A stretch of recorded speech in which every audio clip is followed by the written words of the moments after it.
तो आइए जानते हैं देश और विदेश की 10 बड़ी खबरों के बारे में सिर्फ 5 मिनट में। अगर अब तक आपने चैनल को सब्सक्राइब नहीं किया तो सब्सक्राइब करके रख ले और वीडियो को लाइक कर दे। व्यापी विवाद एएसआई सर्वे में वुजू खाने को शामिल करने की अर्जी खारिज, कोर्ट ने सुनाया ये फैसला।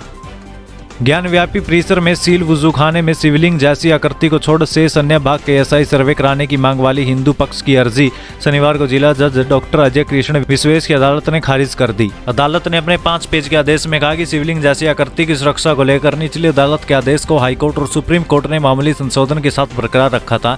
इन परिस्थितियों में एएसआई को उस क्षेत्र का सर्वेक्षण करने का निर्देश देना उचित नहीं है। आजम खान को सता रहा इनकाउंटर का डर, सीतापुर जेल भेजे गए बेटा अब्दुल्ला हरदोई शिफ्ट। 2 जन्म प्रमाण पत्र मामले में 7 साल की सजा पाए समाजवादी पार्टी के वरिष्ठ नेता आजम खान और उनके बेटे पूर्व विधायक अब्दुल्ला आजम की जेल शिफ्ट की जा रही है। सूत्रों के मुताबिक आजम को रामपुर में सीतापुर जेल और अब्दुल्ला आजम को हरदोई जेल भेजा जा रहा है। सुबह 5 बजे उन्हें रामपुर जेल से निकाला गया। इस दौरान आजम ने अपनी हत्या की आशंका जताई है। उन्होंने कहा कि हमारी हत्या भी कराई जा सकती है, कुछ भी हो सकता है। इजराइल और हमास जंग में जब रॉकेट से हुआ रिपोर्टर का सामना, देखा इतना भयानक मंजर।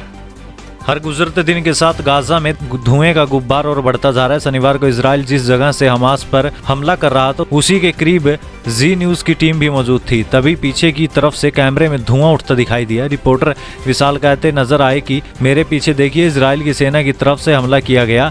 धुएं का गुब्बार आप देख पा रहे हैं। बता दें कि हमास के खिलाफ जंग को इजराइल अब निर्णायक दौर में पहुंचाने की कोशिश में जुट गया है। इजराइल ने जमीनी हमले की तैयारी तेज करते हुए हमास को चेतावनी दी है कि वो जल्द ही गाजा में दाखिल होगा और आतंकियों का खात्मा कर देगा। गाजा पट्टी में घुसकर हमास का सफाया करने के लिए इजराइल ने फुल प्रूफ प्लान भी तैयार कर लिया है। आजम को माफिया तीक और विकास दुबे जैसी दहशत, बोले इनकाउंटर हो सकता है। सीतापुर जेल जाने के लिए प्रिजनर वैन में बैठने से किया इनकार, गाड़ी बदली गई।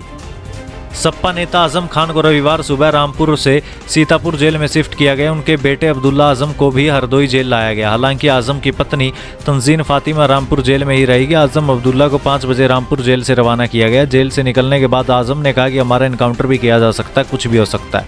इस दौरान आजम थोड़ा परेशान दिखे। वह बार बार बेटे अब्दुल्ला से बात कर रहे थे। उन्होंने बेटे से 2 चादरें भी मांगी। इसके बाद पुलिसकर्मियों ने उनसे कहा कि आप चिंता मत करिए, हम है ना। फिर पुलिस वाले आजम को गाड़ी के बीच की सीट पे बैठाने लगे तो उन्होंने बैठने से मना कर दिया। कमर में दर्द का हवाला दिया। पुलिसकर्मियों से कहा कि हमारे हाथ पैर तोड़कर ले चलो। गुड न्यूज, दिवाली और छठ के मौके पर घर जाने में नहीं होगी परेशानी। रेलवे चला रहा 283 स्पेशल ट्रेनें। रेल मंत्री अश्विनी वैष्णव के मुताबिक दिवाली और छठ के अवसर पर यात्रियों की सुविधा के लिए रेलवे की ओर से 283 पूजा स्पेशल ट्रेनें चलाई जा रही है। विभिन्न रूट पर चलने वाली ये ट्रेनें कुल 4480 फेरे लगाएगी। पहले हमास को करेंगे पूरी तरह तबाह, फिर गाजा में लागू होगा नया शासन, इजराइल ने बताए अपने घातक इरादे। इजराइल ने एक बार फिर गाजा पट्टी के उन इलाकों को निशाना बनाकर बमबारी की जहां फिलिस्तीनियों को शरण लेने के लिए कहा गया था।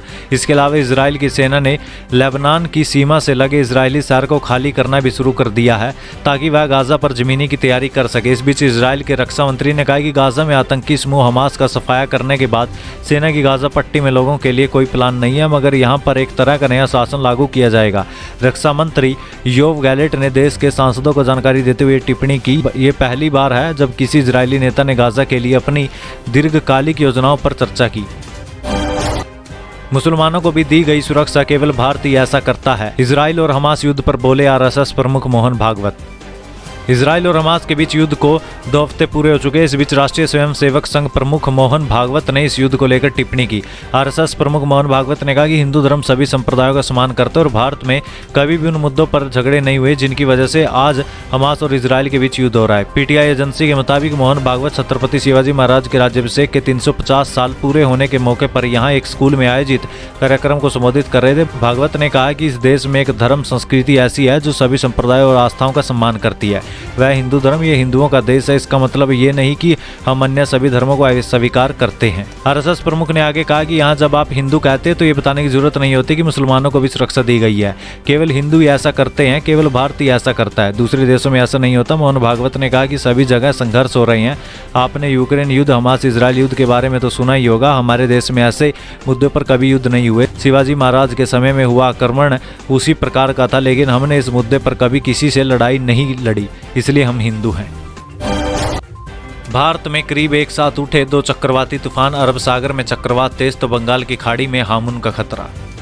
भारत मौसम विज्ञान विभाग ने कहा है कि अरब सागर के ऊपर बन रहे चक्रवात तेज के साथ दोपहर से पहले बहुत गंभीर चक्रवाती तूफान में बदलने की आशंका है। आईएमडी ने सोशल मीडिया प्लेटफॉर्म एक्स पर कहा कि बहुत गंभीर चक्रवाती तूफान तेज दक्षिणी पश्चिम अरब सागर पर सोकोट्रा यमन के 330 किलोमीटर पूर्व, सल्लाह ओमान के 690 किलोमीटर दक्षिण पूर्व और अल गैद यमन के 720 किलोमीटर पूर्व पर केंद्रित था। 22 अक्टूबर की दोपहर में इसके एक अत्यधिक गंभीर चक्रवाती तूफान के रूप में और तेज होने की संभावना थी। इसके साथ ही बंगाल की खाड़ी में आया चक्रवात हामुन भी सक्रिय हो गया है।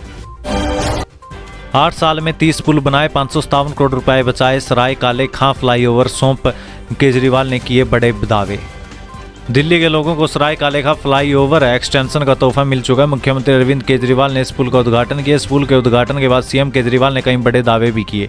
सीएम ने कहा कि दिल्ली की आम जनता पार्टी सरकार हर काम में पैसे बचाती है। केजरीवाल ने कहा कि सराय काले खां के टी जंक्शन के ऊपर एक और फ्लाईओवर बनकर तैयार हो गया है। इससे अब ये पूरा क्षेत्र जाम मुक्त हो गया है। हमने एक आश्रम का अंडरपास बनाया और एक फ्लाईओवर बनाया। हमें पता है कि पहले आश्रम के एक जंक्शन पर आधे घंटे का जाम लगता था। आज इस फ्लाईओवर के बन जाने से आश्रम से आईटीओ की तरफ जाने वाला जितना ट्रैफिक है वो सारा जाम मुक्त हो गया है।